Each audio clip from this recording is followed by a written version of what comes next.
This episode is brought to you by Amazon Prime. From streaming to shopping, Prime helps you get more out of your passions. So whether you're a fan of true crime or prefer a nail-biting novel from time to time, with services like Prime Video, Amazon Music, and fast free delivery, Prime makes it easy to get more out of whatever you're into or getting into. Visit Amazon.com/Prime to learn more.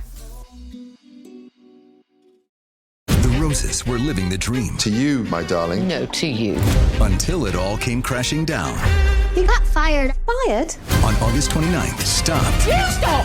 And see The Roses. Rated R. In theaters everywhere, August 29th. Olá, ouvinte! Seja bem-vindo ao Grande Deboche, onde nós fazemos debates qualificados, sempre de forma imparcial, respeitando todos os pontos de vista.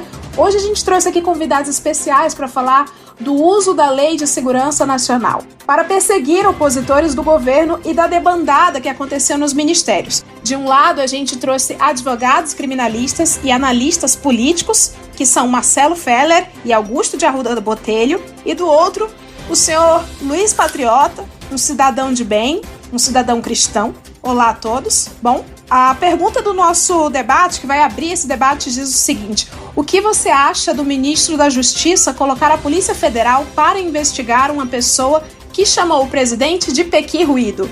Eu sei, ouvinte, parece uma coisa da quinta série. Seu Luiz Patriota, a fala tá com o senhor. Lei de Segurança Nacional? Se é segurança é coisa boa, e se a lei tem que ser cumprida, eu acho que isso aí é inveja da oposição. Prender os outros está na lei. Se a polícia, que é um cargo pequeno, pode prender os outros, por que Bolsonaro, que é presidente, não poderia mandar prender quem critica ele? De lei eu entendo. Já fui preso mais de 5 vezes. Conheço todo mundo no tribunal, tô sempre lá. Você tá virando uma ditadura, não deixa eu trabalhar. Acorda, menina!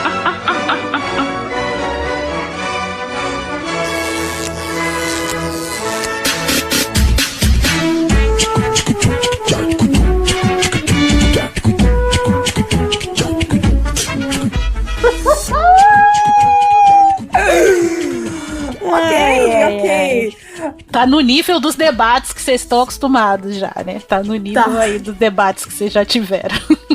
Então é isso aí, agradecemos a participação do Luiz Patriota e agora a gente vai saber o que os nossos outros convidados têm a dizer sobre isso. Bem-vindos, Marcelo, bem-vindo, Augusto, é um prazer enorme ter vocês aqui conosco. Podem dar um oi para todo mundo? Marcelo, vai lá, você que é mais novo. Olá, pessoal, obrigado aí, Augusto, Tesouro, Leila, Jairme, Regrets. Prazer estar batendo papo com vocês, eu acompanho todos vocês no Twitter, e o Augusto, amigo querido, vambora, vamos bater papo. Vamos bater papo, gente.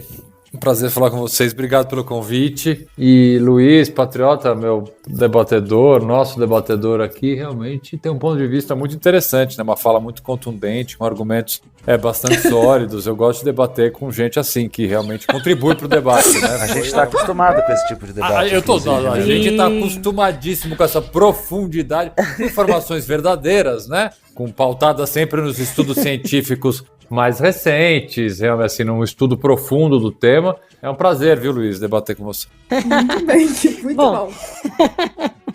Quem somos nós para julgar, não é mesmo? Quem somos? Bom, além do caso que a gente teve do cidadão que foi investigado por comparar Bolsonaro a um Pequi Ruído, a gente teve outros casos de abuso de lei da segurança nacional que vem acontecendo de forma bem sistemática nos últimos meses. Quem não lembra, por exemplo, de quando ainda ex-juiz Sérgio Moro colocou a Polícia Federal para cima de um festival punk por causa do nome da festa, que era Facada Fest. Ou então o Aroeira, que foi investigado por causa de uma charge.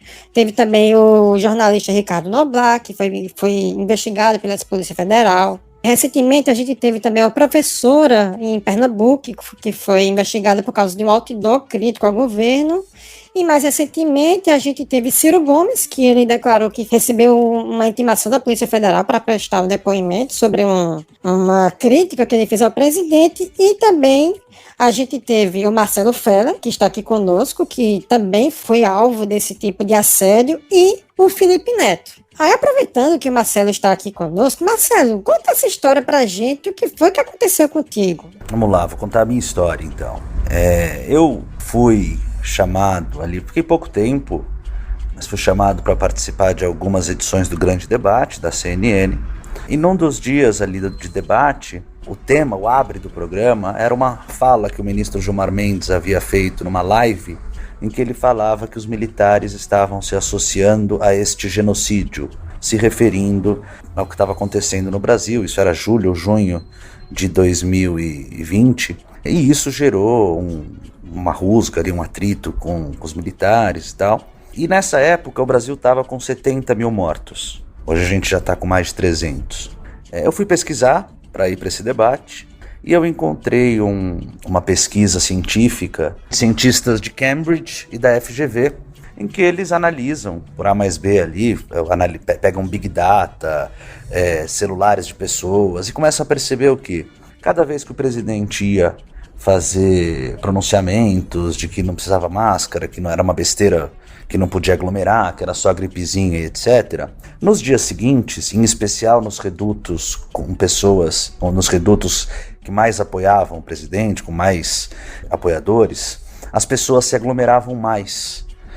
Ou seja, esse estudo dava um panorama de como as ações, as falas do presidente geravam ações por parte de cidadãos. E aí, em uma entrevista para a Folha de São Paulo, um dos cientistas desse estudo estimou, numa entrevista para a Folha, que ele, numa conta conservadora, ele acreditava que o presidente da República era responsável por pelo menos 10% das contaminações. Eu ali no programa fiz uma regra de 3 e falei que se o Jair Bolsonaro era responsável por pelo menos 10% das contaminações e que se a gente já estava naquele momento com 70 mil mortos, que ele era, em razão das suas ações, diretamente responsável, de acordo com o estudo, por pelo menos 7 mil mortos. E aí eu digo, né, que não é os militares que são genocidas, é o próprio presidente que era. Eu fiz uma explicação rápida ali da diferença do genocídio para a lei, né, do genocídio do ponto de vista jurídico e do ponto de vista antropológico ou até social, e expliquei que socialmente era plenamente possível se chamar o presidente de genocida. Né? Afinal, quem é responsável por matar pelo menos 7 mil pessoas, é um belo termo a ser usado. Diante disso, e aí eu só fiquei sabendo disso tempos depois, o ministro da Justiça, então ministro, que agora voltou para o seu lugar, de onde nunca devia ter saído, agora ele está na AGU, na Advocacia Geral da União, o André Mendonça, requisitou, obrigou a Polícia Federal a instaurar um inquérito para apurar essa minha fala, dizendo que eu teria cometido uma calúnia contra o presidente da República. Calúnia é quando alguém imputa um fato criminoso a outra pessoa. A Polícia Federal começou a investigar e sabe-se lá por qual razão, um setor da contra-inteligência da Polícia Federal que ficou responsável pela minha investigação. Uma coisa meio DOPS, né? Uma coisa meio bem bizarra. Já em janeiro, eu recebo da minha secretária uma ligação, uma mensagem, falou: não, Marcelo, te ligou aqui, não lembro mais o nome dela, a Maria da Polícia Federal, que quer marcar uma oitiva, tá aqui o telefone dela. E aí eu liguei imediatamente falei: oi Maria, eu sou Marcelo, oitiva de quem que você quer marcar? Eu achei que era de algum cliente meu, né? Ela falou: não, é a sua oitiva. Eu falei: como minha? Do que você tá falando? Surpresa!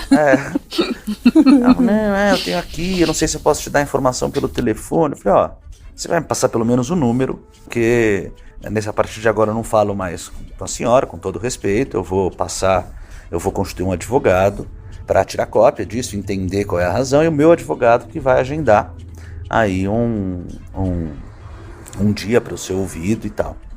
E aí, com o número do inquérito, eu dei uma procuração para o Alberto Zacarias Toron, que é um dos maiores, se não o maior criminalista hoje, certamente um dos maiores criminalistas do país. Eu fui sócio dele, ele é um querido amigo, um mentor. A gente buscou cópias disso, entendeu o que estava acontecendo, né? A primeira investigação, assim, o que foi a investigação? Fizeram uma pesquisinha minha sobre a minha vida, o meu currículo, quem eu era, e mandaram me ouvir, o delegado mandou me ouvir. E nesse momento, duas coisas aconteceram.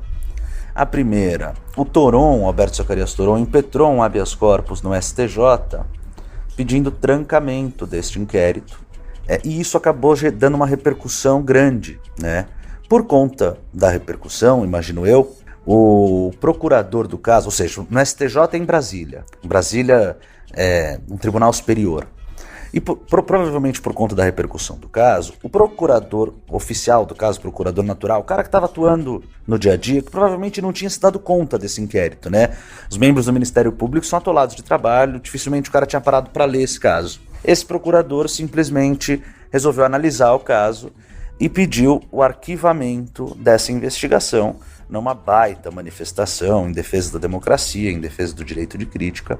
Bom, ele fazendo isso, o Toron foi lá em Brasília, no STJ, e falou: STJ, eu tinha pedido uma liminar aí pro Marcelo para suspender esse interrogatório.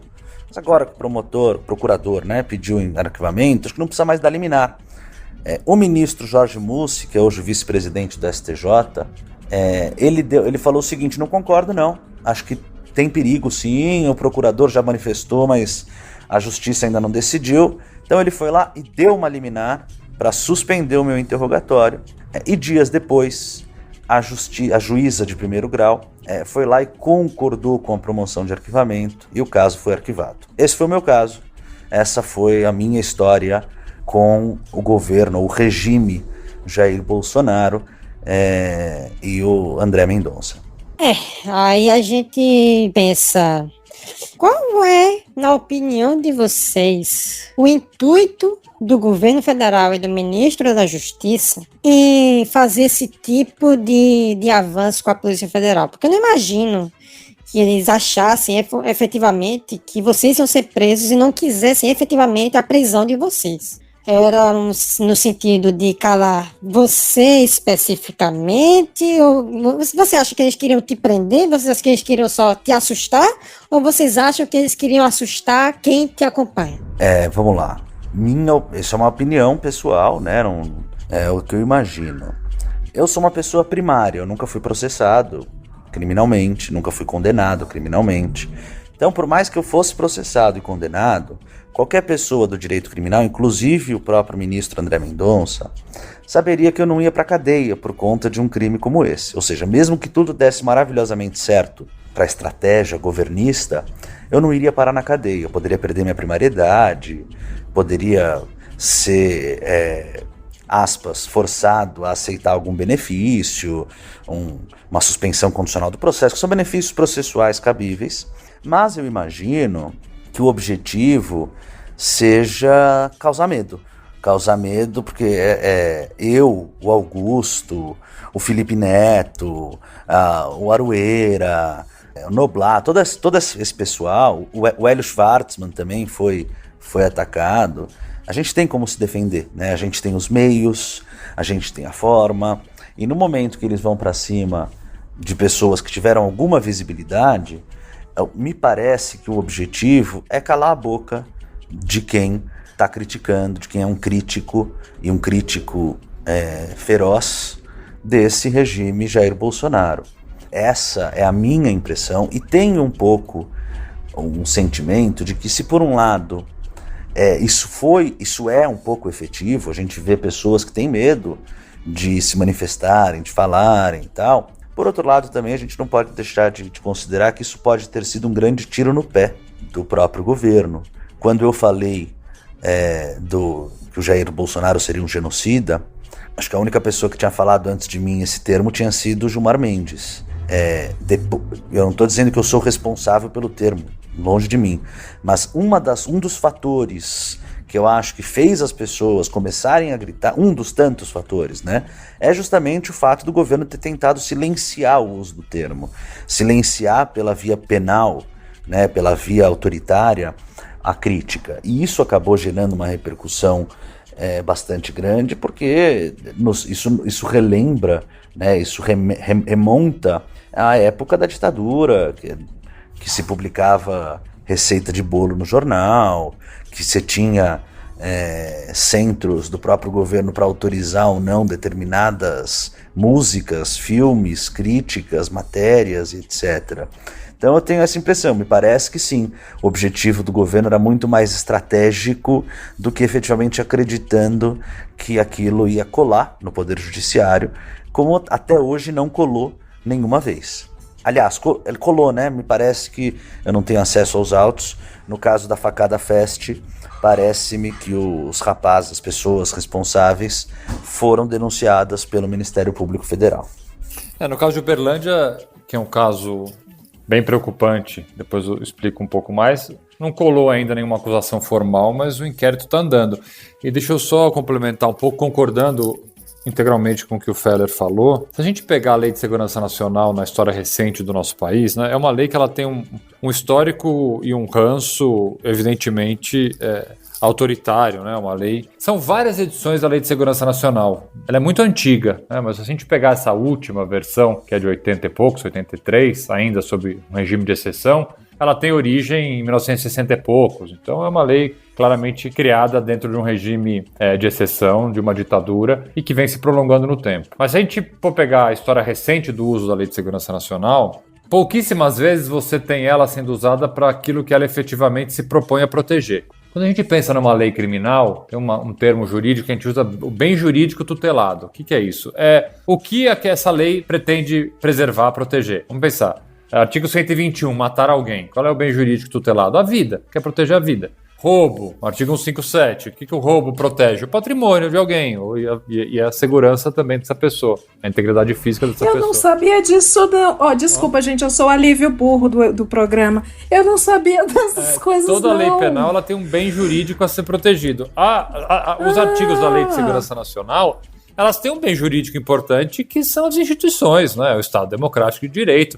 Eu não estou dizendo aqui que esses bens não são suficientemente importantes, obviamente são extremamente importantes a serem defendidos, mas não necessariamente você precisaria de uma lei de segurança nacional, principalmente com uma redação como você tem a nossa lei de segurança nacional. Mas ela vem sendo usada já num passado recente, vamos pegar nos últimos 20 anos, muito menos para o que ela se propõe, mais para perseguir opositores, pessoas que ideologicamente não se alinha à corrente que está no poder. Eu, quando ainda estagiário de direito, trabalhava no Marcos Tomás Bastos, me lembro da gente defender o Movimento Sem Terra, e o Movimento Sem Terra foi, por diversas vezes, investigado e seus membros acusados de infringirem algum artigo da Lei de Segurança Nacional. Então, assim, historicamente ela é usada para isso. O que é novo, principalmente agora no governo Bolsonaro, primeiro que é a reiteração no uso dessa lei, né? Não é uma coisa esporádica, virou uma coisa relativamente frequente, e aí, concordando totalmente com o que o Feller falou, eles têm a total noção, porque obviamente tem um mínimo de instrução jurídica por trás, de que sucesso técnico eles não terão. Todas essas iniciativas, obviamente tirando um caso ou outro,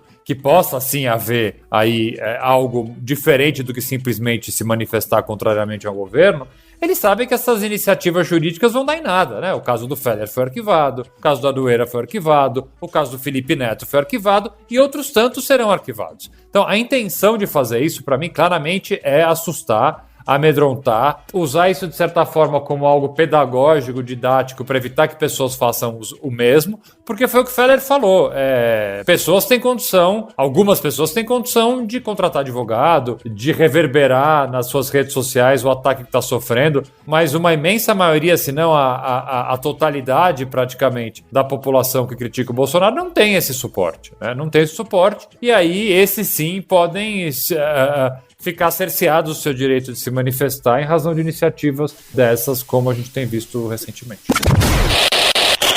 Cala a boca, ô! Cala a boca já morreu, quem manda minha boca sou eu. Boca você não tem, senta aqui e vai de trem. O trem tem rolimã, peguei sua prima e sua irmã. O trem descarrilhou, peguei sua mãe na sala e sua irmã no corredor. Essa eu já sabia, peguei sua avó em cima da pia. A pia se quebrou, sua avó traiu seu avô. If you work as a manufacturing facilities engineer, installing a new piece of equipment can be as complex as the machinery itself. From prep work to alignment and testing, it's your team's job to put it all together. That's why it's good to have Grainger on your side. With industrial-grade products and next-day delivery, Grainger helps ensure you have everything you need close at hand through every step of the installation. Call 1-800-GRAINGER, click Grainger.com, or just stop by. Grainger, for the ones who get it done. Juvederm Day is coming on August 20th. For one day only, buy one $75 gift card and get one free. Juvederm Day gift cards can be used on any product in the Juvederm collection of fillers. Don't miss out on this once-a-year chance to save. Join Allie now while supplies last. Skin Beef by Juvederm is excluded from this promotion. Terms and conditions apply.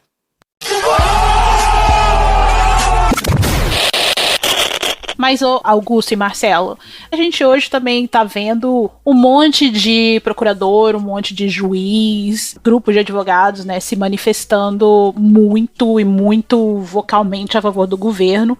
Não existe também uma tentativa, de repente, de fazer alguma coisa colar, mesmo que seja em primeiro grau, sabendo que vai ser reformado depois num tribunal, para que o povo veja que aquilo pode acontecer e que, de repente, o tribunal, o Supremo, o não sei o que, está contra o presidente porque reformou a decisão ou alguma coisa assim.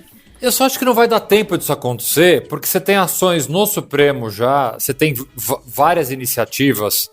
Por exemplo, você tem habeas corpus preventivo para tratar do tema específico de chamar o presidente de genocida.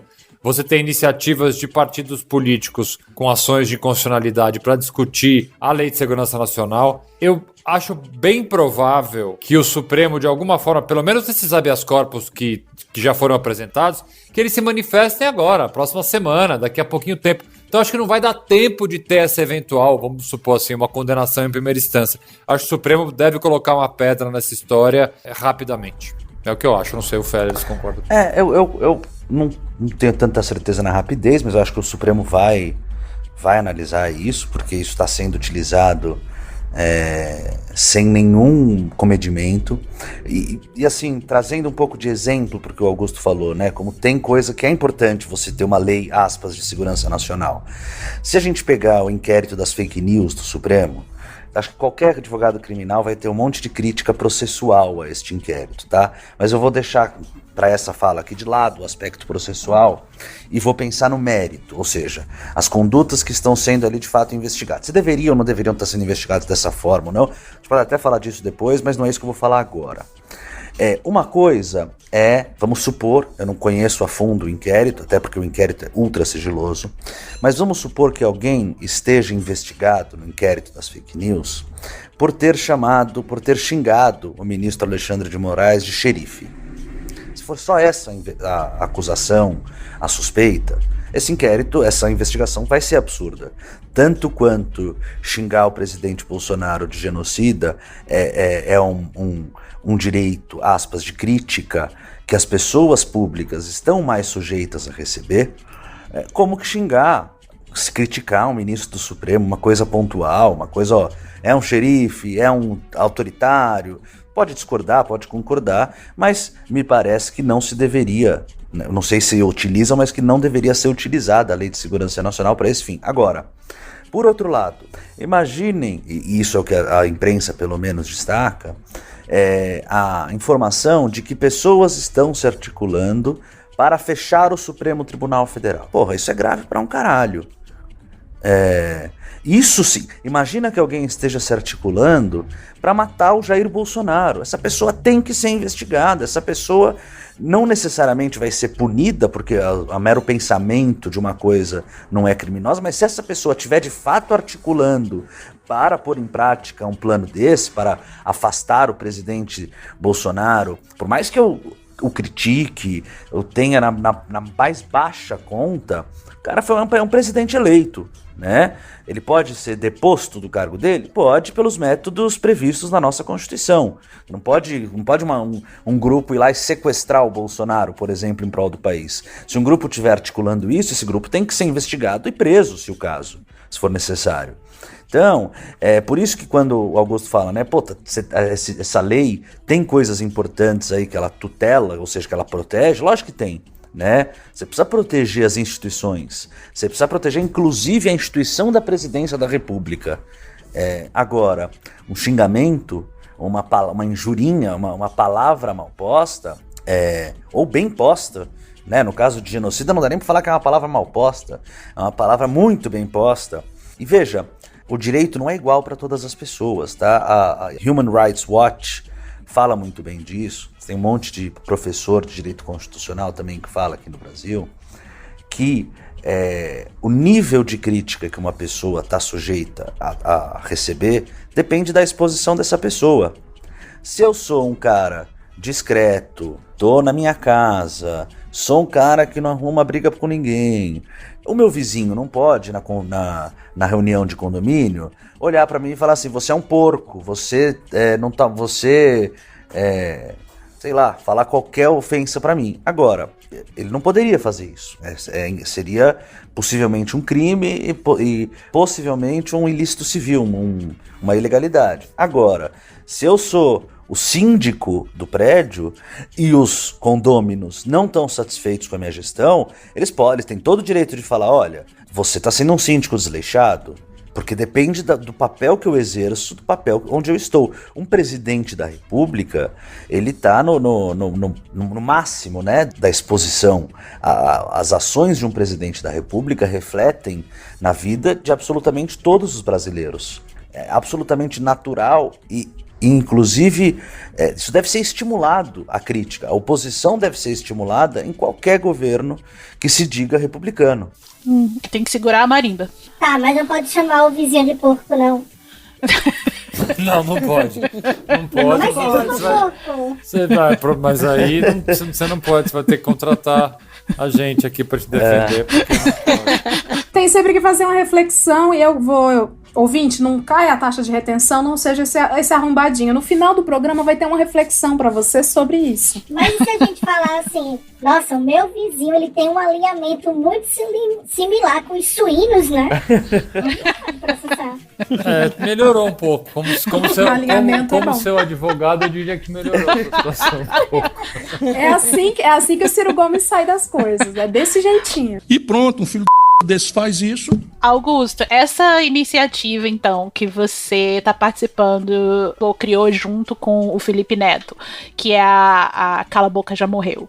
Como é que foi o surgimento, a ideia e em que pé que essa iniciativa tá? Se vocês já receberam, entendeu? Já tem denúncia, já estão defendendo gente? Assim, eu sei que não pode discutir os casos, mas dá um panorama aí pra gente. Só pontuar que o Feller falou agora há pouco que o governo dá um tiro no pé quando faz esse tipo de coisa, e não tem tiro no pé maior do que essa reviravolta que aconteceu depois de... provocar o maior YouTube do país, né? Pois é, aí mexeu, amigo, com um cara que tem recurso e tem vontade e tem alcance pra fazer uma contra-investida. Eu tenho um fandom que eu não mexo no Minecraft.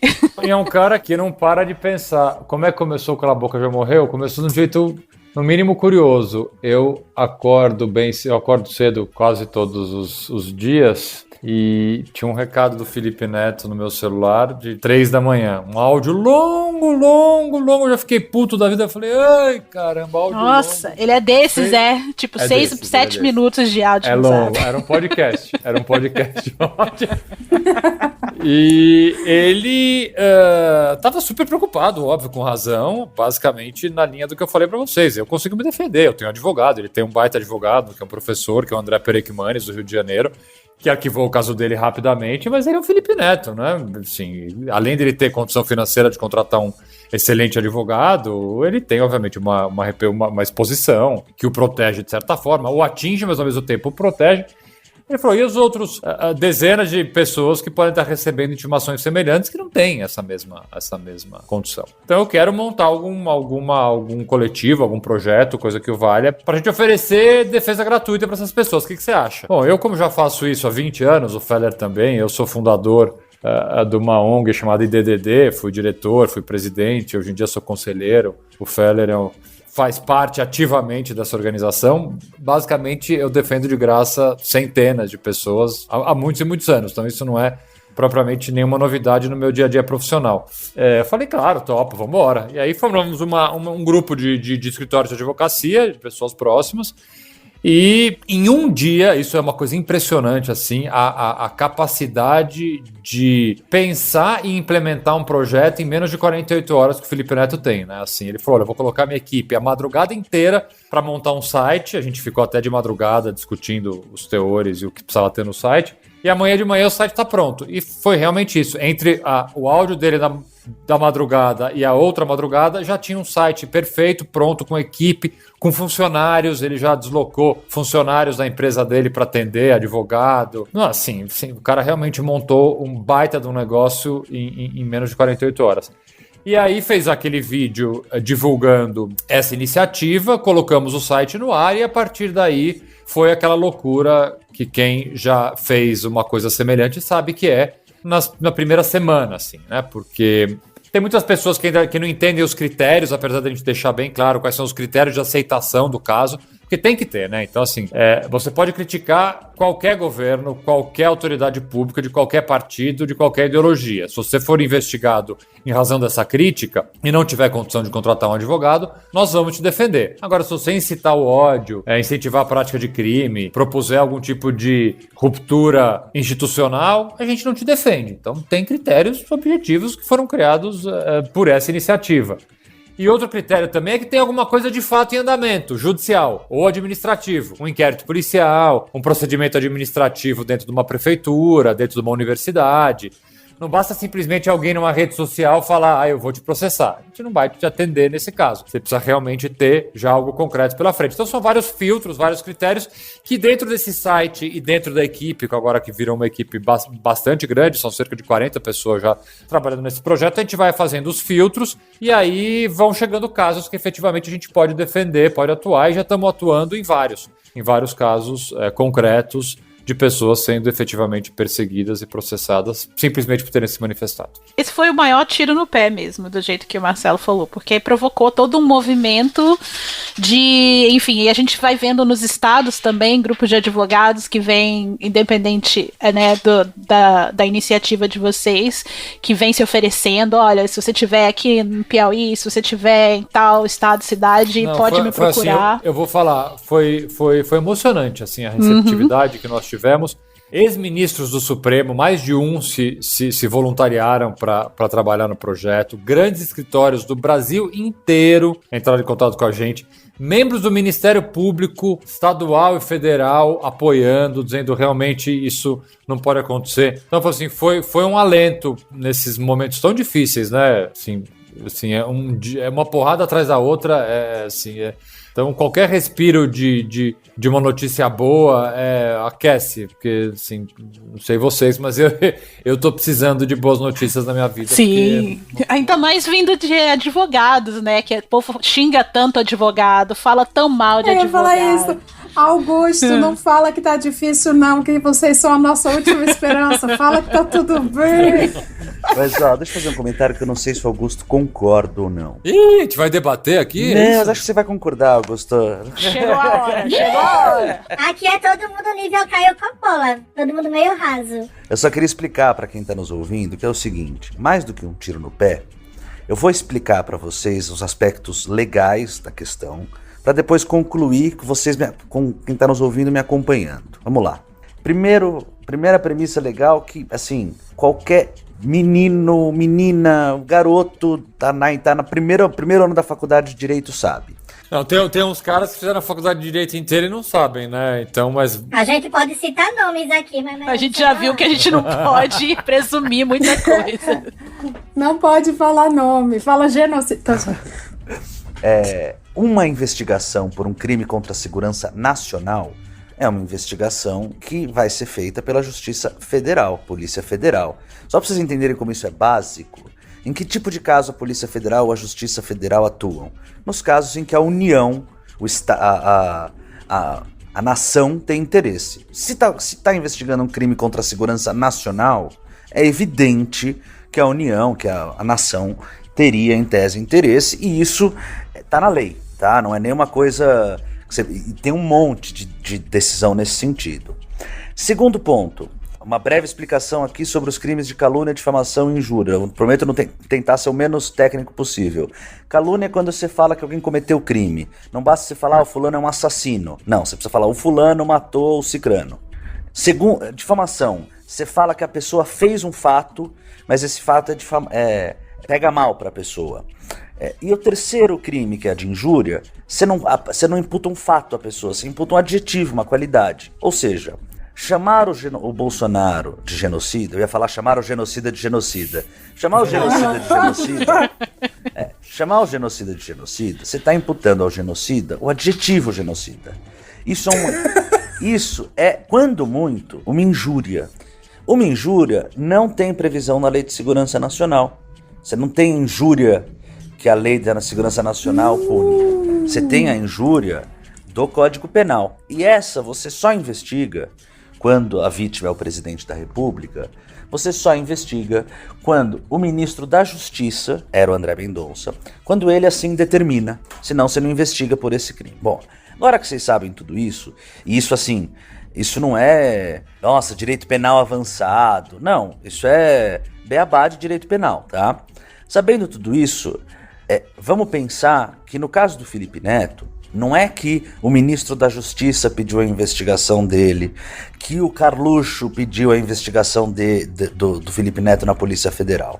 O Carluxo pegou o delegado que ele escolheu a dedo, escolhido, pegou um delegado que já tinha um histórico de ser amiguinho da família, tá? O porquê que esse delegado é amiguinho da família, eu não sei, mas adoraria ver uma investigação para saber se esse delegado, que tipo de outros contatos ele tem com a milícia e com outras famílias do Rio de Janeiro. Este delegado, evidentemente sabendo que ele não era competente para isso, ao invés dele instaurar um inquérito, aliás, uma outra premissa, vou fazer um parênteses.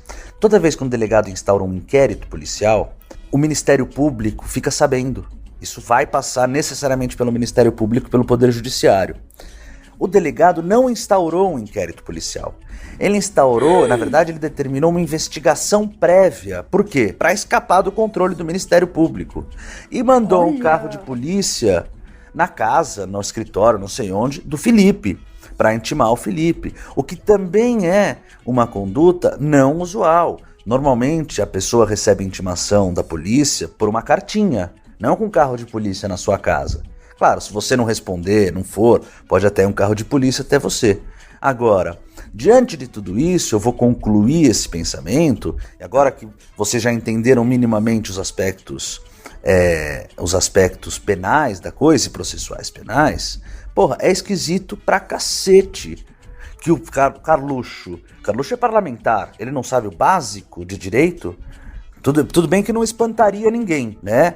O cara é completamente lunático. Mas, porra, se consulta com um advogado, ele sabia o que ele estava fazendo. Ele sabia que ele devia ir na Polícia Federal. Ele sabia que na Polícia Federal ele não ia ter esse mesmo trânsito que ele teve com o delegado amiguinho dele.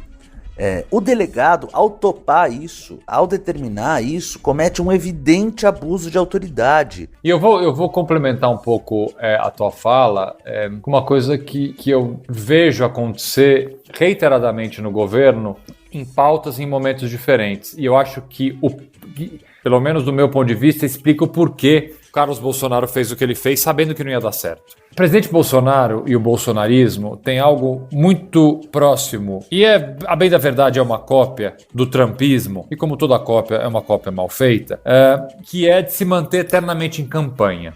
Você viu o Trump, por exemplo, depois de eleito, ficar no Twitter, por exemplo, coisa que o Bolsonaro faz exatamente igual. Sempre em campanha, sempre com pautas da campanha que ele já venceu. O bolsonarismo é a mesma coisa. Só não volta a mamadeira de piroca porque realmente é um tema muito datado. Mas outros temas que circundam e sempre passam por uma pauta de costumes, sempre passam. Então, vira e mexe aparece o tema de aborto, aparece uma escola sem partido, aparece uma questão de gênero, aparece algo ligado à religião. Esse séquito e esse entorno e quem comanda o gabinete do ódio, para ser mais específico, nunca deixa essa peteca, por assim dizer, cair. Esses temas sempre são jogados porque o bolsonarismo, ao fim e ao cabo, se alimenta dessas pequenas polêmicas, porque eles estão sempre em campanha. Então, para o Bolsonaro manter os derretendo cada vez mais, nós vamos colocar 20% de apoiadores que ele ainda tem, ele precisa manter essa militância minimamente viva, minimamente acesa. E essa militância se alimenta desse tipo de polêmica, desse tipo de narrativa, que ora é costume, ora é arma, mas sempre é dentro desse campo. Então você tentar processar o Felipe Neto, sabendo que vai dar errado, é processar a figura do Felipe Neto, que nesses 20% vai ser sempre aquele youtuber que fez vídeo para criancinhas, mesmo a gente sabendo que não é isso. Mas essa pauta, essa áurea, esse tema, ele não pode morrer para esse séquito dos 20% dos bolsonaristas. Então eu processei o Felipe Neto porque é o Felipe Neto e eu quero que o nome dele ainda esteja virando uma polêmica no meu grupo de 20%. Eu acho que essa é uma explicação que eu conseguiria dar. Augusto, te complementando também, eu vi isso no meu caso. Antes de eu ser efetivamente investigado, eu não sabia, na verdade.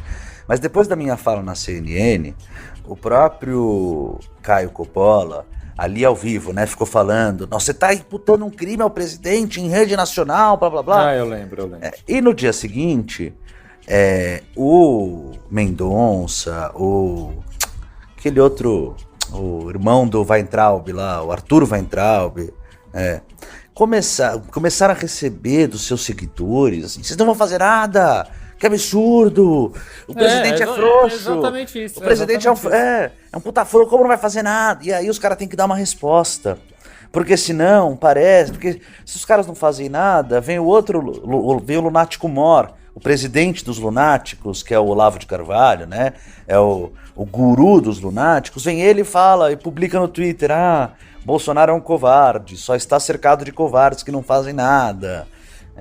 Então os caras precisam dar uma resposta, ainda que seja uma resposta, sabendo que não vai dar em nada, para pelo menos dizer, olha, eu tentei, é o judiciário que não me deixa governar.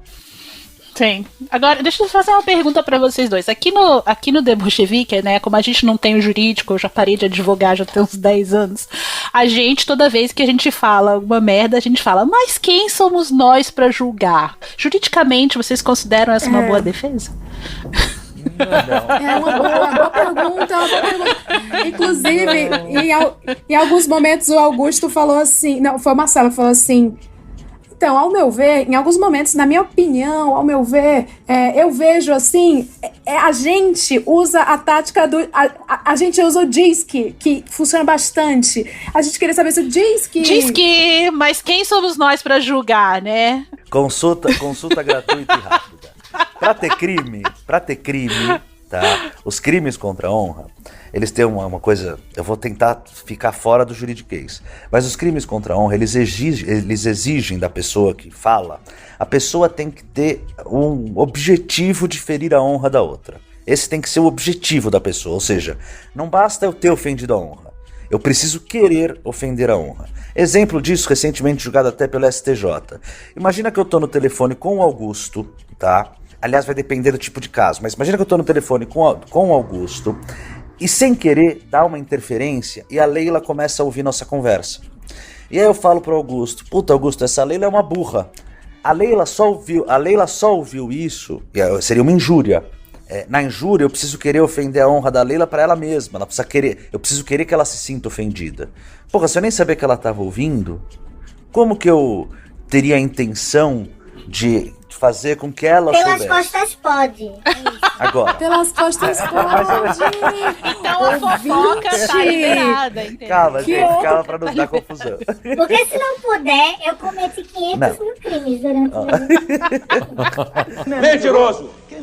Mentiroso, caluniador e mentiroso. Quando o crime é aqueles que eu falei que é a calúnia e difamação, que é você imputa um fato e não um adjetivo, você fala a pessoa fez tal coisa, você precisa ter a intenção de prejudicar a honra da pessoa na sociedade, como um todo. Então, quando você fala um adjetivo, você tem que ter a intenção que a pessoa se sinta diminuída, prejudicada. E quando você imputa um fato, você tem que ter a intenção que a sociedade toda fique sabendo daquele fato. Esse tem que ser o seu objetivo. O que isso quer dizer? Imagina que o Augusto me liga um dia e fala assim, Marcelo, chegou aqui um currículo de um estagiário para trabalhar comigo. Você acha esse estagiário um bom estagiário? Eu falo, puta, Augusto, essa pessoa me deu problema assim, assim, assado. A minha intenção não é prejudicar a honra desse estagiário. Eu não estou cometendo crime nenhum. Agora, imagina que eu não gosto desse estagiário, ex-estagiário, fico sabendo que o Augusto está pensando em contratar ele. Eu falo, quer saber? Eu vou foder esse filho da puta que eu não gosto. Ligo pro Augusto, do nada. Falo, Augusto, você tá mesmo pesquisando do fulano? Ó, saiba, hein? O cara é um bosta, o cara fez tal coisa. Eventualmente, isso pode ser interpretado como criminoso. E isso a gente tá falando de aspecto criminal. Tem também os aspectos civis que eu não vou me Nem eu, que eu não sei também. Falar, Civil também não sei, nem me pergunta. Mas aqui nos Estados Unidos, nem se for o Augusto ligando pra perguntar, você pode falar nada que você toma um processo. Aqui se me ligam e falam, tem um cozinheiro seu, não sei o que a única coisa que eu posso falar é eu não contrataria novamente ou eu contrataria novamente. Ponto. Mais nada. Gretz, depende do âmbito que você tá. O que quer dizer isso? Aqui no Brasil também, se eu ligar para Augusto, se Augusto me ligar e eu sair falando mal da pessoa, talvez eu tome um processo trabalhista, eu não sei. Talvez eu tome um processo civil. Eu não tomaria um processo criminal. Eu sei, por exemplo, nos Estados Unidos, a liberdade de expressão ela é muito mais ampla do que aqui no Brasil. Não é à toa que nos Estados Unidos a gente tem, existem organizações terríveis como a própria Ku Klux Klan. Protegida pela Suprema Corte. Que é protegida pela suposta liberdade de expressão, ou seja, eles podem ser, na legislação americana, eles podem ser supremacistas raciais, desde que eles não estimulem a prática de crimes, o que no Brasil é impensável, pela nossa lei, pela nossa Constituição. Aqui alguém que defende uma supremacia branca, isso é cana. Né? A pessoa que deveria ser, né? Poxa, que interessante. Não sei se vai em cana, efetivamente, vai depender das condições da pessoa, mas é crime. Tá. Marcelo, eu posso colocar uma situação hipotética aqui, tá? Uma situação completamente hipotética. Tá super hipotética, deve certo. ser. Ó, imagina só que tá um cara, de repente ele tá tá aparecendo na câmera, e aí notando que tá aparecendo na câmera, ele faz um gesto. Que esse gesto, coincidentemente, ele é muito usado por supremacistas brancos. Aí, imagina, hipoteticamente, que esse cara, ele tem na página lá do perfil dele, uma frase que abre o manifesto de um supremacista branco que matou um monte de gente na Nova Zelândia. E, hipoteticamente, imagina que o supremacista fez o mesmo símbolo que o cara fez na frente das câmeras. Imagina também que esse cara, ele também repete esse gesto inúmeras vezes nas redes sociais dele. E aí, a gente pode dizer que uma pessoa dessa, ela é supremacista branca? Acho que vai depender da roupa que estiver usando. Porque, por exemplo, se tiver de terno, vai que tá ajeitando a bagatela. Depende das circunstâncias. Era isso que eu ia dizer. O pessoal tá implicando com o cara só porque o cara é ajeitado. Deixa eu fazer uma observação que eu acho sobre esse caso hipotético. Se esse senhor ou senhora, se ele negar, depois de todas essas evidências, porque não é exclusivamente pelo que você está relatando um fato isolado, pontual. São vários fatos em conjunto. E se mesmo confrontado com esses fatos, essa pessoa negar, ela, na verdade, ela vai repetir algo que é bastante conhecido. Todo supremacista, todo racista é, no final das contas, no final da história, um baita de um covarde. É um baita de um covarde que consegue, ou num anonimato de uma rede social, ou, de certa forma, amparado por uma turba, né? Por um grupo, por um movimento, se sentir confortável e muito seguro para fazer esse tipo e ter esse tipo de posicionamento racista, supremacista. Quando é confrontado sozinho, fora do bando, ele se acovarda. Isso, se a gente pegar na literatura e na história de casos como esse, isso é muito frequente. Eles são muito ferozes em grupo. Quando confrontados sozinhos, negam. Dizem, como assim? Eu tenho amigos negros. Eu até já namorei uma judia. Eu sou judeu até. Eu sou cristão, mas eu também sou judeu. Como assim eu posso ser supremacista? Que horror. Eu uso emoji de Israel, no sábado eu não pego nem elevador, gente. Como assim você está me chamando de supremacista? Então, uma característica do supremacista é a covardia. Bom, mas quem somos nós pra julgar, né? Não, gente. E é hipotético, né? Às vezes o cara tava se ajeitando. As pessoas são vaidosas, entendeu? Ele tava só se ajeitando. E o poema lá, às vezes o cara gosta de poesia, ele é eclético. Quando você posta um sextor, é praticamente um shabat.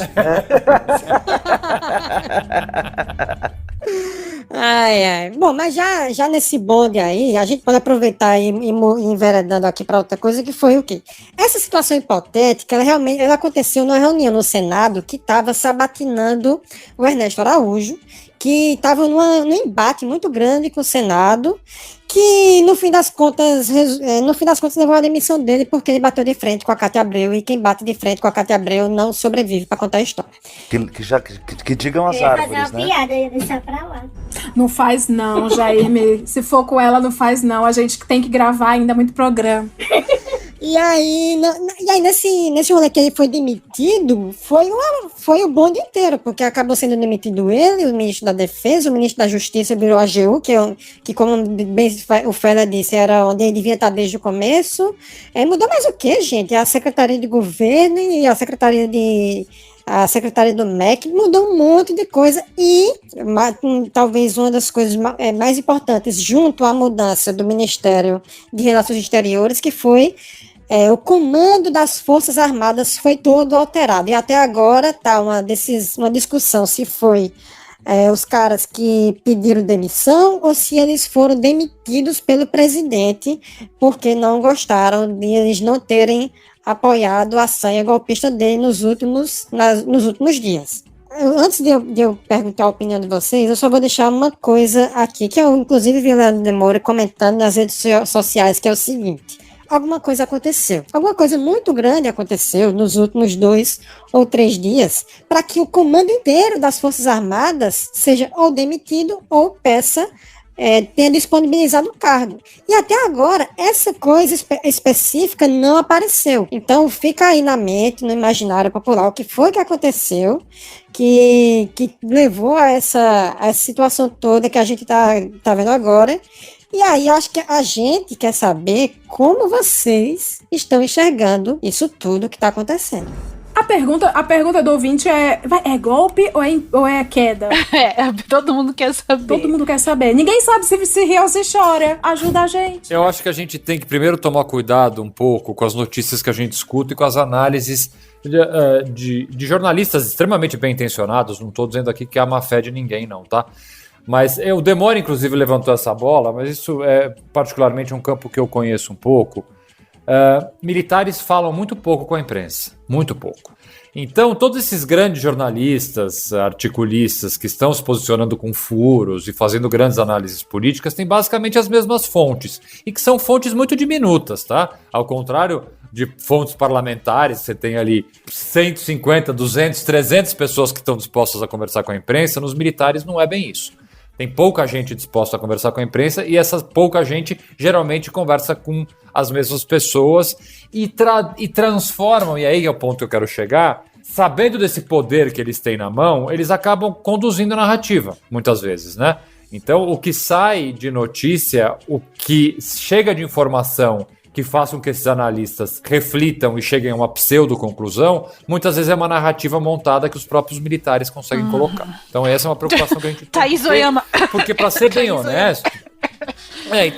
para ser bem honesto, não dá pra apostar com um mínimo de segurança em nada do que aconteceu. Porque tem realmente informações e peças desse tabuleiro, vamos colocar assim, que estão faltando, né? A postura do governo em alterar alguns nomes, você pode ter uma explicação óbvia de que está fazendo um aceno ao centrão, está querendo lotear cargo, mas alguns nomes ali na troca não fizeram muito sentido, e menos sentido ainda foi a saída 24 horas, nem 24 horas, mas sei lá, 16, 18 horas depois, dos 3 principais líderes das Forças Armadas, sem uma explicação muito concreta. Eu acho que este ponto ele está bastante nebuloso, né? O que fez com que Pujol, que é o mais importante, que é o comandante do Exército, né? Eu acho que essa é a figura que tem um peso enorme nesse organograma e um peso enorme nessa equação. O que fez Pujol abandonar o governo federal é essa a principal, na minha opinião, peça que está faltando para que a gente consiga ter uma conclusão minimamente razoável. Ainda sujeito a estar bastante errado. Mas vocês são especialistas. A gente tem um outro expertise que é de Zé Povinho, né? E na qualidade de Zé Povinho, a gente analisou a nota oficial do Fernando Azevedo Silva e a gente achou coisa lá que aí, óbvio que já ficou fervilhando em grupos de Telegram.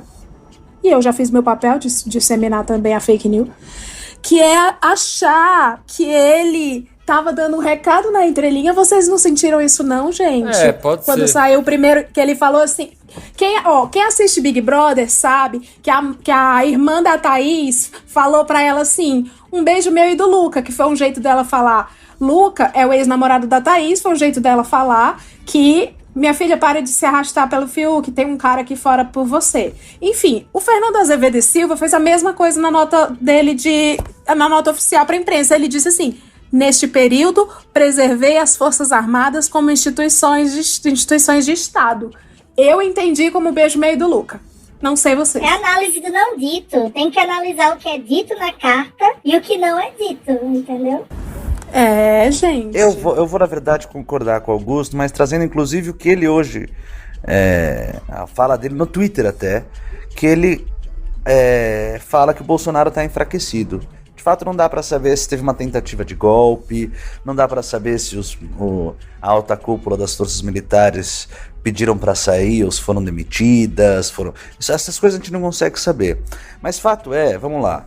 Com relação aos militares, ficou evidente, o genocida, né, que sempre fica falando como os militares estão do lado dele, fica colocando um monte de militar no governo, tentando vender a impressão de que os militares são fiadores do regime genocida do genocida, ficou evidente que definitivamente não é bem assim.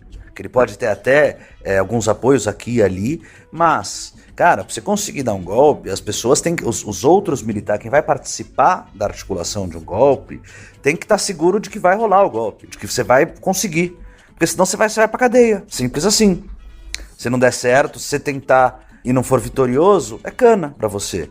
Então eu fico imaginando, o policial militar da Bahia, por exemplo. Vou pensar em fazer motim, vou pensar em tentar depor o governador, o Rui Costa. Ele precisa ter a certeza que vai dar certo. E se ele acha que talvez, se ele, policial militar, for para cima do governador, ele vai receber um ataque das forças militares, do exército, por exemplo, da aeronáutica, ele vai pensar 10 vezes antes de virar uma pessoa subversiva. Então, nas Forças Armadas ficou evidente que o genocida não tem tanta força como o que ele propaga. E no Centrão, seja no Senado, seja na Câmara, o que eu acho que está ficando claro para todo mundo é que a cada dia que passa, o aluguel do Centrão fica mais caro. O Centrão está colocando o Bolsonaro hora de joelhos, hora de 4, pelado, e fazendo o que o Centrão quer. Então, um dia depois, menos de uma semana depois, que o Ernesto, nosso vice-lunático mor, né, aficionado pelo Olavo, que mandou uma carta de demissão falando: senhor presidente, querido chefe. Que isso, né? Chefinho? O cara é uma tosquice. Amado mestre. Amado mestre, é isso. Estimado guru. Rolando lero, né? Rolando lero. Até isso ele segue a cartilha do Trump, né? Que ele traz os militares pro governo dele e depois dispensa um por um. E ele acha que ele tem um apoio quando não é bem assim. Eu não sei se ele acha, eu acho que... Bom, não sei nem se ele acha, mas menos de uma semana depois que o Senado deu uma sova, cagou na cabeça do Amado Mestre, o Amado Mestre caiu. Querido chefe, tô fora, né? Ou seja, caiu porque alguma coisa aconteceu. Você não sabe? Foi uma previsão aqui do The Bolchevique. A gente tem a boca santa, tá? Toda a previsão que a gente faz no final dos episódios acontecem. E tem as duas ao mesmo tempo do Tesoureiro que falou: em janeiro, não dou 2 meses, vai cair Pazuello e Ernesto. Oi! Um atrás do outro. Sim, caiu. Eu vou apostar no que é certo já, no que é mais seguro, que eu acho que Pazuzu vai cair e eu acho que Ernestão vai junto. Eu mandei logo 2, hein? Mandou 2. Levanta a mão pro alto e sente o rajadão. Vocês vão fazer essa previsão já, tá? Inclusive. Deixa eu trazer um elemento para essa discussão, que isso eu acho bastante preocupante, para dizer o mínimo. Estão faltando peças e informações para que a gente possa ter uma conclusão um pouco mais crível, isso é evidente. Mas a tentativa do governo, já frustrada hoje, mas que eles não vão desistir, de emplacar essa lei de mobilização nacional é algo que efetivamente me preocupa, porque foge um pouco do campo do bastidor e é simplesmente tentar colocar no Congresso uma forma de aumentar o controle do presidente em uma série de possibilidades, né? Porque não sei se vocês tiveram a curiosidade de ler esse projeto de lei da mobilização nacional, realmente aumenta em muito. Fala-se num aumento de comando das polícias militares, eu tenho um pouco de dúvida em relação à redação, se permitiria isso ou não, mas o fato é que centraliza muito mais, ainda que por um período de tempo curto, porque ela precisaria de uma aprovação do Congresso, mas em momentos de recesso o Congresso pode só ratificar posteriormente. É uma movimentação parlamentar, até por saber que há uma base forte de apoio a essa iniciativa que me preocupa bastante, porque assim, o golpe ele não precisa sair de um tanque, né? E nem de pessoas vestidas de verde camufladas. O golpe pode, como a gente sabe na história recente do país, o golpe pode vir de outras formas. Até porque, assim, esse tipo de mobilização dele, de tentar tomar o controle sobre outras esferas, poderia ter sido analisada de outra forma se isso fosse feito em fevereiro ou março de 2020, se ele tivesse a proposta de tomar as rédeas do país para controlar a pandemia. Exatamente, concordo plenamente. Mas agora não, agora a gente está vendo que a proposta dele é exatamente o oposto, inclusive com parlamentares e o próprio filho dele louvando e levantando a bola do cara que foi lá em Salvador e estava atirando para cima e atirando contra os colegas de farda. Então o que ele está propondo que é uma coisa que ele já propunha há muito tempo com os decretos dele de liberação de armas. O que ele quer? População armada para resistir às as sanhas ditatoriais dos prefeitos e governadores, que é o que sempre quis.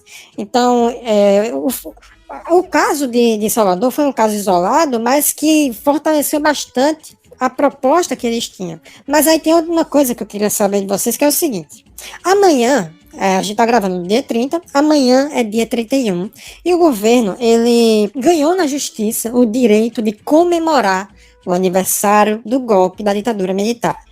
Eu imagino que os planos dele, há 1 ou 2 semanas atrás, eram uns, mas com a movimentação que aconteceu, talvez tenha mudado um pouco.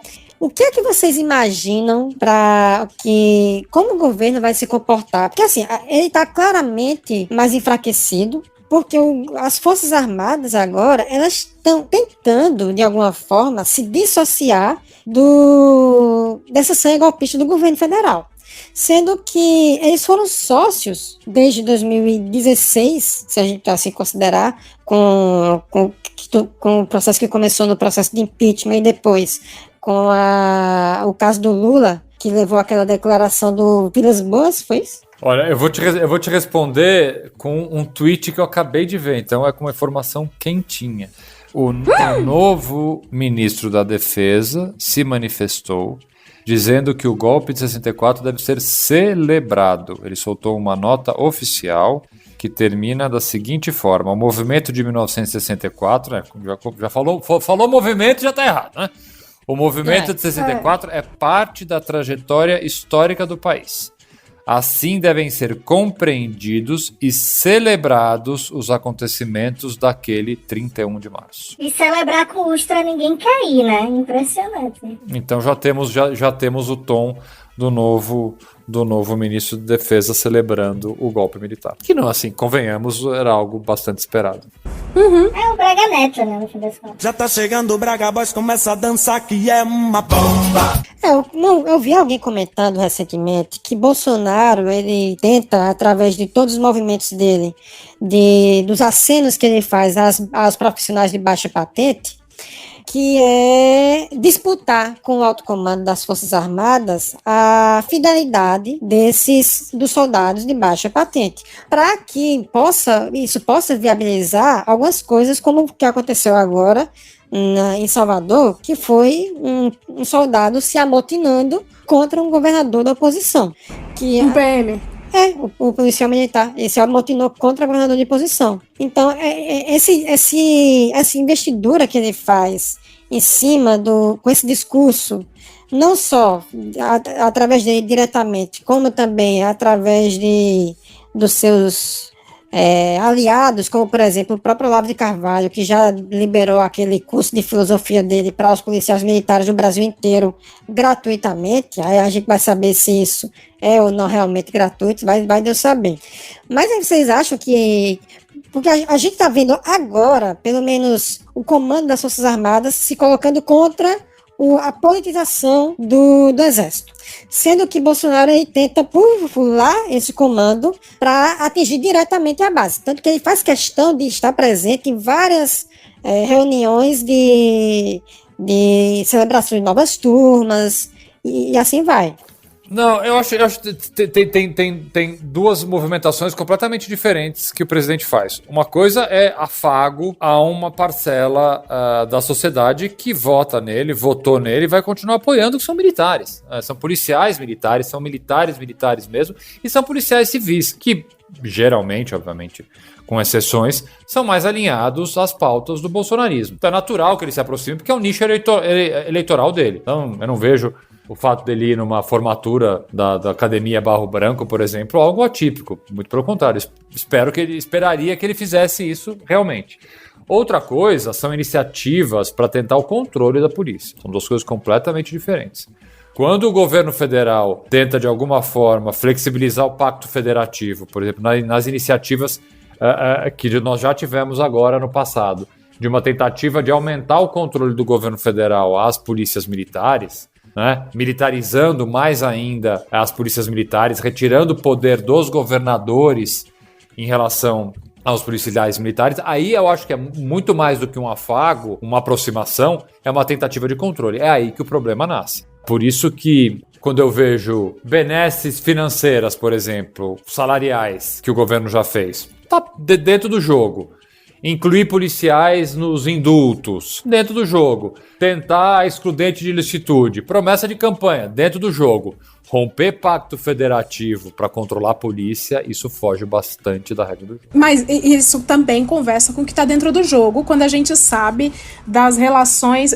Esse é um tema que vai direto no meu histórico, de pessoa de família militar, de polícia militar, e de vivência de escola militar também. A diferença das relações das polícias militares com os governadores e com o presidente da república sempre foi grande, assim. Eu sempre vi os policiais militares amarem os presidentes da república e odiarem os governadores, porque são os governadores que cuidam do salário deles, né? Exato. Que não aumentam, que não dão anistia, que eles não podem fazer greve por causa da Constituição. Se eles fazem greve, eles são punidos, vão pra longe da família, não tem aumento. Então, assim, vou fazer greve pra quê? Eu não posso, né? Então nunca vai aumentar meu salário. Então, assim, é uma relação que foi desgastada ao longo de muitos anos. E agora vem um presidente da República com um discurso que, além de ir no âmago religioso, porque muitos desses caras são muito religiosos, acolhe como uma mãe os policiais militares e agora quer trazer para debaixo da asa. Eu acho que tem muito a ver, na verdade, com o que está dentro do jogo. Tudo que está dentro do jogo é muito bem pensado, por sinal. Eu fiquei observando tudo isso, assim.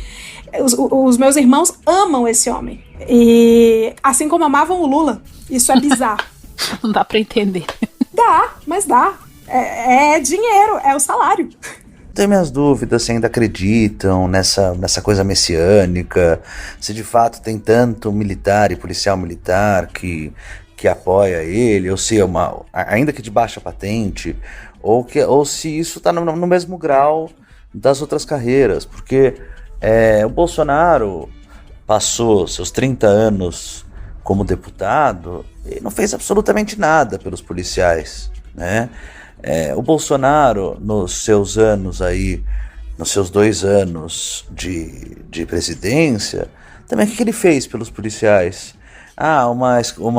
Um indulto. Um indulto que ele não podia indultar homicídio, ele não podia indultar crime hediondo, ele não pode indultar crimes graves que alguns policiais... Por exemplo, o policial que atira pra matar o bandido, ele não pode indultar. Então o que de fato... Fico pensando, né? O que de fato ele fez na presidência que ele pode olhar hoje para a baixa patente das carreiras militares ou até da polícia militar para dizer, olha aqui como eu estou do lado de vocês.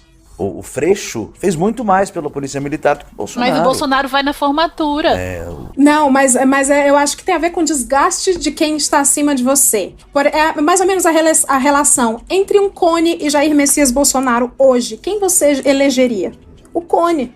Entendeu? É meio que se apegar a isso. Se ele é o nosso governador do estado, assim como o governador é o governador para os militares. Eu acho que é um pouco sobre isso. Acho. Não sei. This episode is brought to you by Buffalo Trace Distillery. Powerful yet smooth. Contained but never tame.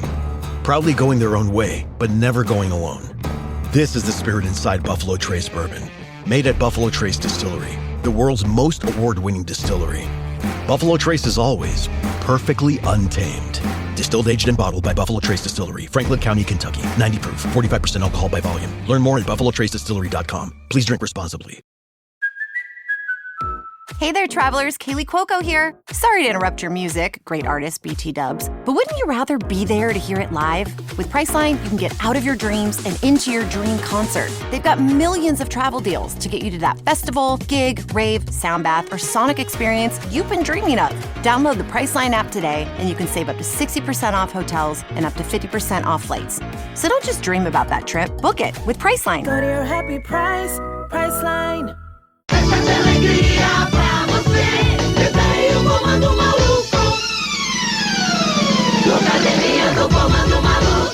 Aqui sempre a gente fecha com esses 3 blocos. Os 3 blocos são o seguinte: Jair me arrependi acerta qual o cheiro de todos os convidados. Ou seja, qual perfume que os convidados usam. Meu Deus, eu fico...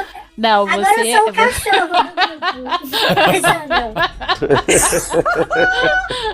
Vai, deixa essa bola quicando aí, pra você ver. A gente faz perguntas que não tem nada a ver com o tema, mas que os ouvintes querem saber. E aí a gente faz as previsões do que a gente acha que vai acontecer num futuro próximo. E já tô falando, nesse programa aqui é o Rajadão. A gente faz previsão e acontece. As perguntas. Vocês têm já tem as perguntas de vocês, Jair, Leila, Tesoureiro? Eu tenho. Digamos que vocês estão numa quermesse. O pratinho de vocês só pode ter direito a 3 guarnições. Quais seriam e por quê?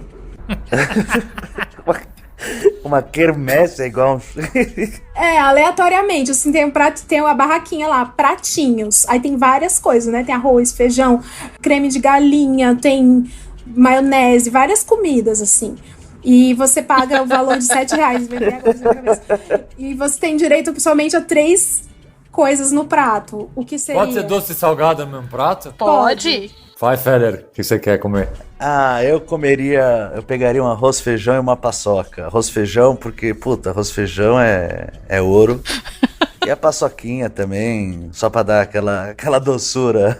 Mas são 4. R$7, né? R$7 tá no lucro. Tá no lucro. Eu quero... Então, porque como eu vou estar em pé, e na festa junina tem sempre aquele lance, né? Não, tem um flerte também em festa junina. Pode flertar em festa junina. Eu vou estar em pé, com o pratinho na mão, eu não quero ficar com sujeira na barba, etc. Então eu vou pegar 2 espetinhos, um de linguiça e um de carne. E acho que eu quero um pé de moleque pra adoçar. Então vão ser essas 3 coisas no prato. Olha só os doces tradicionais.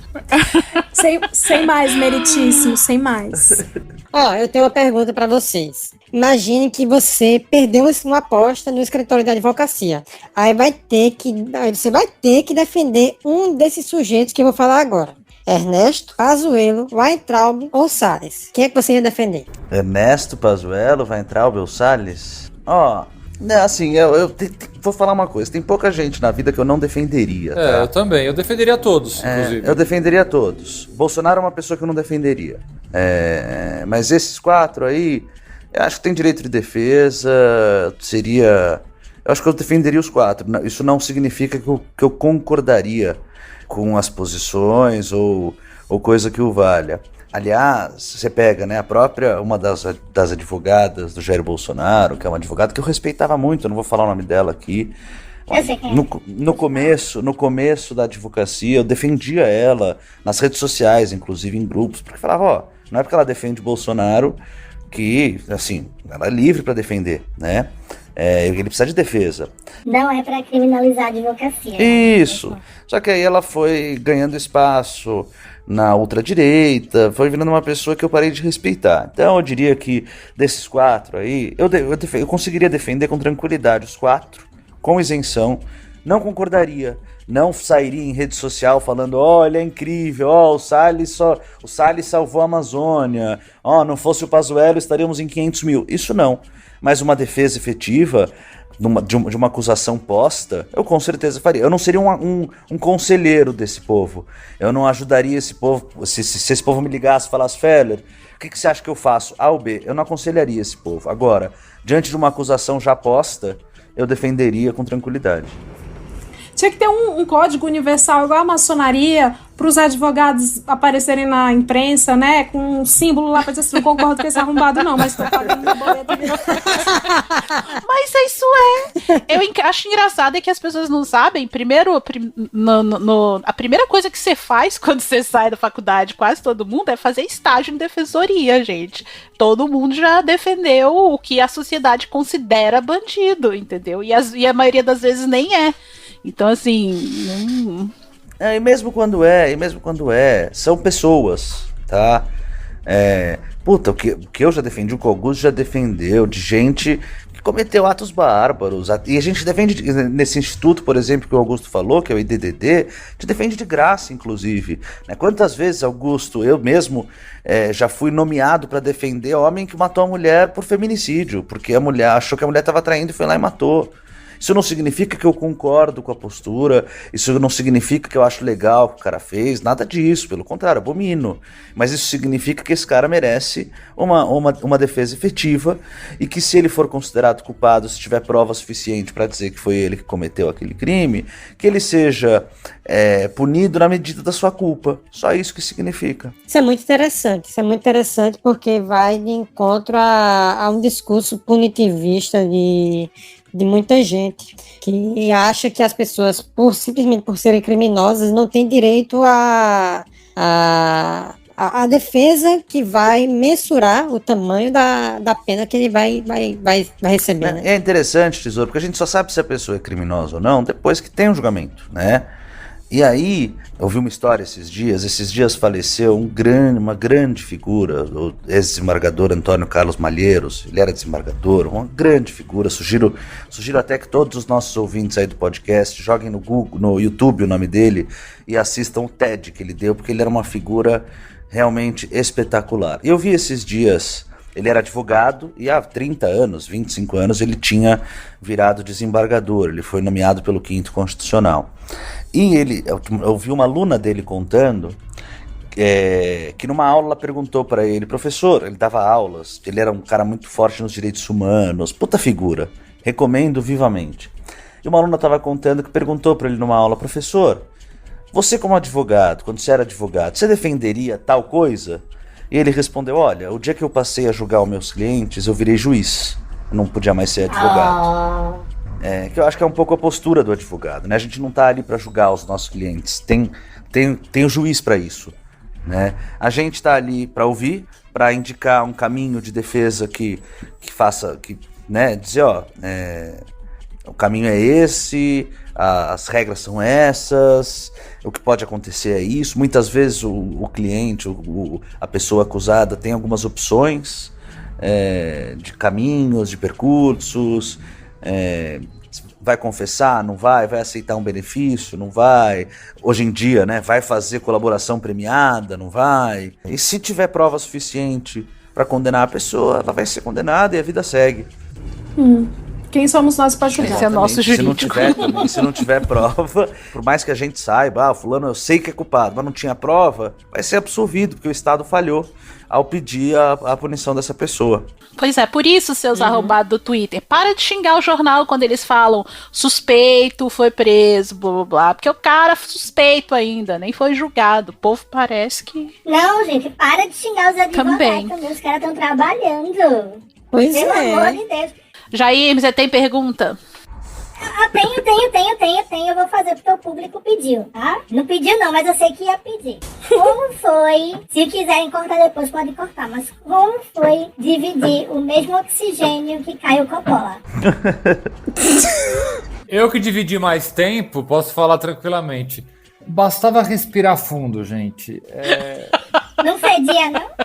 Não. O ar-condicionado é muito forte. Ar-condicionado, estúdio, ar-condicionado bomba. Não tem cheiro ruim ali, não dá pra... Mas tá tudo bem que sem eu agora, nenhum efeito colateral. Sem sequelas. Tô sem sequela. Gente, é assim, obviamente, pra quem tava do outro lado ouvindo, às vezes a irritação era grande, porque às vezes é bastante complicado você debater com a negação de fatos, né? Debater ideias, debater posicionamentos diferentes, é normal e é até incentivado. Agora, debater negacionismo, debater negação é algo muito difícil. Mas assim, eu, de certa forma, entendi que o meu papel ali, e o papel do Feller também foi semelhante, só demorou menos tempo, era simplesmente não deixar com que esse discurso ficasse sozinho no ar. Um contraponto, você não precisava concordar comigo, mas você tinha que ter pelo menos a certeza de que aquilo que eu estava falando, ele era fruto do estudo, ele era fruto de um dado concreto, de uma pesquisa, de um relatório, de uma informação, de uma fonte confiável e não simplesmente daquilo que eu acho. Eu acho que o meu desafio ali era contrapor o achismo, contrapor muitas vezes a mentira, a informação equivocada. E a partir do momento que você se dispõe a fazer isso, tem que respirar e saber que se você for se irritar toda vez que o outro lado fala alguma coisa que você sabe que não é verdade, aí fica muito difícil. Não, vocês dois foram elegantes demais, gente. Nem ele merecia aquela elegância toda, não. E pois é, a minha crítica é só que não teve uma revirada de olho como a Prioli, que entregou vários memes. Vocês não entregaram 100% o que o Brasil precisa. Vocês foram elegantes demais. Mas, enfim, fica a crítica construtiva aí. Vamos prever o futuro? Ai, o melhor momento, o salto rajadão da Pablo Vittar, editor. Levanta a mão pro alto e sente o rajadão. Agora é a hora que as coisas acontecem. Vocês não sentem, mas essa energia tá pairando uma energia misteriosa no ar. É a energia de Caio Coppola, tô zoando. É a energia de previsões do futuro para o nosso Brasil. Pode dizer o que vier à sua mente agora. Vai acontecer. Não sei, pode ser viagem? Pode, mas acontece. É bizarro. Começa aí, eu vou pensar ainda na minha previsão. Eu estou entregando para o universo ainda. Ai, meu Deus. E pode ser qualquer coisa, porque o que vale é você solta a previsão e o The Bolshevik toma conta do resto, entendeu? A minha previsão é que o Palmeiras vai ser campeão do mundo mais uma vez. Seremos bimundiais. Essa é a minha previsão para 2021, Palmeiras bimundial. Ai, meu Deus, olha a ilusão. Eita. Infelizmente, não é sobre política e nem vai ter. Atenção, seguidores corintianos que, entendeu, estão tristes agora com essa informação. Ninguém é perfeito, entendeu? Ele é bonito e é inteligente, é simpático, porém é palmeirense. Augusto, deixa eu só fazer minha previsão com você. Vamos lá. A minha previsão... A minha, Marcelo, Bolsonaro cai esse ano, tá? Ele cai esse ano. Todos os dias eu acordo com essa certeza. Ele cai. Levanta a mão pro alto e sente o rajadão. Eu acho que diante do caos que se instala cada vez mais, eu acho difícil cair o presidente, lamentavelmente. Porque, ele não vai abrir mão de nada. Ele tá se vendendo cada vez mais pro Centrão e vai continuar se vendendo. Ele é um apaixonado pelo poder, um fetichista por estar no poder e vai fazer o que for necessário, vai abrir a perna o tanto quanto for necessário para se manter no poder. E aí, me parece que Eu não vou dizer 1 ano, não. Eu vou dizer em 6 meses. Eu acho que o Guedes cai fora. Concordo. A Cai gente fora, soltou né? essa pro universo, só reforça aí agora que vai acontecer. Levanta a mão pro alto e sente o rajadão. Vai acontecer. Eu acho que Flávio Little Crack vai ser preso até o ano que vem. Você acha? Eu acho. Quem? Eu não peguei. Eu não sei se eu ouvi. Flávio Little Crack. Flávio Rachadinho. Nossa, bom, gente, acabou a gravação. Boa noite. Depois dessa... Eu fui educada em inglês. Ele vai ser preso até o ano que vem. Não sei o mês, não sei, mas assim, no ar. Levanta a mão pro alto e sente o rajadão. Eu vou fazer uma previsão que, na verdade, é uma previsão do futuro pra gente, mas é uma previsão do passado para o ouvinte, porque é uma previsão sobre o que vai acontecer amanhã. A gente tá gravando no dia 30, amanhã é dia 31, onde supostamente o presidente vai fazer comemorações referentes ao golpe. Tesouro, tá roubando, assim. Tesouro, me respeita, Essa tesouro. marcada é complicada. Aí, eu acho que vai ter aquela manifestação flopada ali dos apoiadores na frente do Planalto lá, e ele vai aparecer com um ministro novo de Relações Exteriores que não tem moral nenhuma para assinar para os olavistas, mesmo que o ministro de Relações Exteriores não tenha nada a ver com esse tipo de rolê. E eu acho que o ministro da Defesa vai estar junto também. Gente, eu já chutei muito alto, eu preciso chutar mais baixo agora, que eu preciso economizar. Errou! A minha que eu vou fazer é com relação à movimentação de Chernobyl nos últimos dias, que tá jogando o nome da Flávia Arruda na lama dia e noite, a nova ministra da Secretaria de Governo. E pra quem não lembra, né, Flávia Arruda casada com o Arruda, ex-governador do DF, que foi pego no esquema da Caixa de Pandora, que foi pego no esquema de alterar... Mensalão do DEM, tem que falar o nome. Sim, que alterou o painel de votação na Câmara. Enfim, tá só gente boa, né? Só gente do governo do Bolsonaro, só gente boa.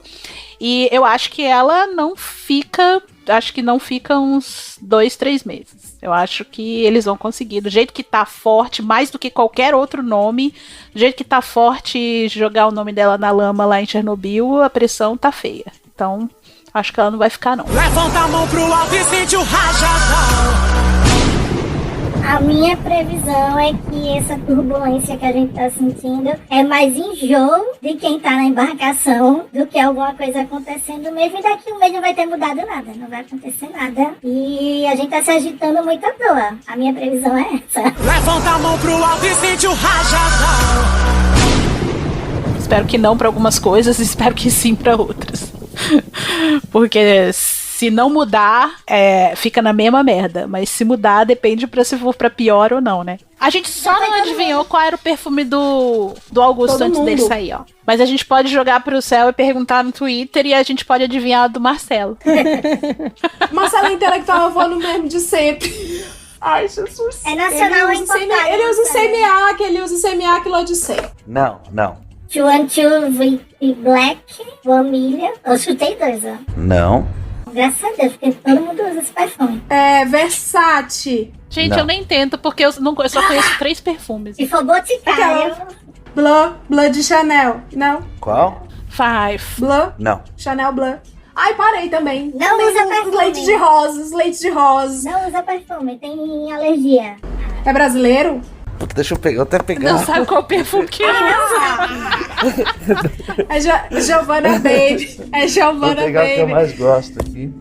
Tá com vergonha de assumir que é leite de rosas. Posso falar? Só porque Eu ia falar rico. errado. Eu ia falar errado. É a Luri Sport da Chanel. Chanel? A Lura de Chanel.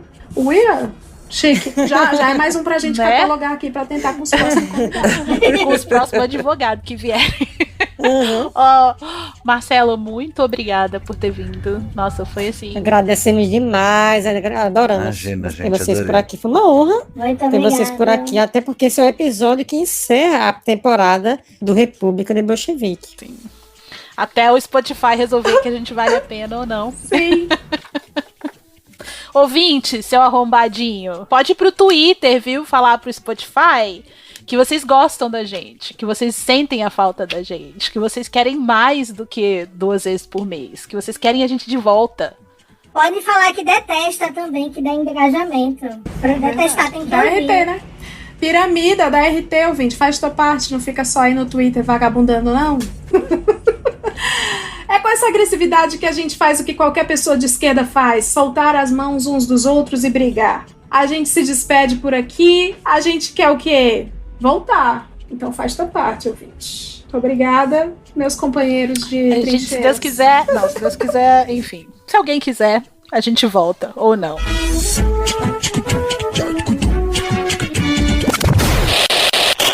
Bom, então vamos aqui para a nossa pergunta final do nosso grande deboche de hoje.